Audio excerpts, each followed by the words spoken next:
The term audience comes from the word audire in Latin, which means listen. So a museum audience is also a listening audience, and I think we have to be aware of that. Hello, my name is Eric de Visscher, and I'm a visiting professor at the Victoria and Albert Museum in London. I'm working there as part of the VARI, which is the V&A Research Institute, and I'm working on the issue of sound in museums. Formerly, I was director of the Musée de la Musique in Paris, which is a national museum of both of musical instruments, but also part of a performing arts organization called Philharmonie de Paris. My background is thus both in music and museums and visual arts. I've always been trying to connect all these different fields and not consider sound and music as a separate entity, but as something which is part of a broader cultural picture.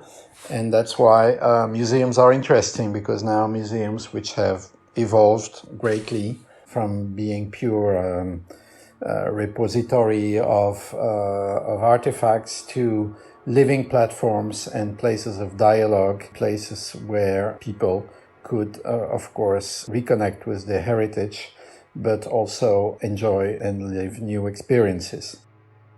Sound plays a certain role into that. Museums are more and more becoming also multi-sensory, considering that artifacts do not address only the sense of vision, but the other senses as well. And this is also proven by current research in neuroscience, which shows that the different senses do not exclude each other, but in fact collaborate and work with each other and reinforce each other. So in a way, sound helps also vision. And I think it's a very important relation that we need to work on, this relation between the different senses in the museum experience. For too long, museums have been considered only as purely visually oriented, addressing the pure sense of vision. We realize, of course, that museums are not silent. There is always sound in the museums. And consider that it is a sonic environment. And once we consider that, we need to see how or what are the consequences of that, and how do we make people aware of that and use that in a way as a positive tool, not as a nuisance, a problem. Sometimes people consider that sound in galleries is a problem. It can be sometimes, because museum spaces also are not usually meant or acoustically designed, and have very often very bad acoustics. So that's also one of the issues, of course, that museums have to deal with. Also is the fact that they're usually not technically equipped to deal with sound in museums. So these are all these issues that museums have to face when they are considering and taking into account the presence of sound. But on the other hand, it unleashes an enormous potential of engagement and possibilities for different audiences also to engage and relate with museum objects. We know that the gaze, the vision, has a kind of distancing effect, and that's what has been sought for decades, certainly. This kind of respectful attitude also that you are entitled or obliged to have in front of museum objects.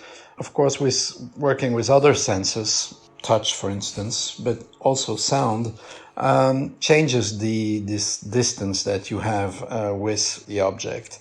And it creates a totally different relation to the object, something which is certainly more sensible, something more embodied also. It goes through the whole body and provides also another both spatial and temporal experience. Spatial because sound is moving into all directions and plays with the structure and the architecture of the room. So very quickly sound can in a way immerse and surround you. Sound is something which is very present in our present day society, maybe more than before. Of course, technology has made that possible, and portable and digital technology have made that we are, in a way, always surrounded by sound, or we can be surrounded by sound on a 24/7 basis almost. And this is something that museums can take into account, this kind of direct relation with sound that many people, and especially young people, have. So how do you use that presence of sound and also the way sound is being used? So this is a kind of tool that museums could use around their collections to create also new communities and to engage maybe with people who are not used to going to museums. So sound is, of course, something very, maybe more and more important, or at least that we are more and more aware of in our society through this presence of technology. The present COVID crisis also has made us maybe even more aware of that through our lockdown situation, confinement, where we had to rely more and more also on technology to stay in contact with, not only with people, but also with cultural content, whether it's through online collections and of course also films and other devices that you can use online. I think museums can make use of that, and sound is a very powerful tool. So I think that's what I can say around sound in museums and my present experience. I will finish with a book proposal, which is one of the most compelling books I have, and most moving also books I have read recently about sound. It is called Sound, subtitled A Story of Hearing Lost and Found, and it's by the writer Bella Bathurst. It was published, I think, in 2018 by the Wellcome Collection.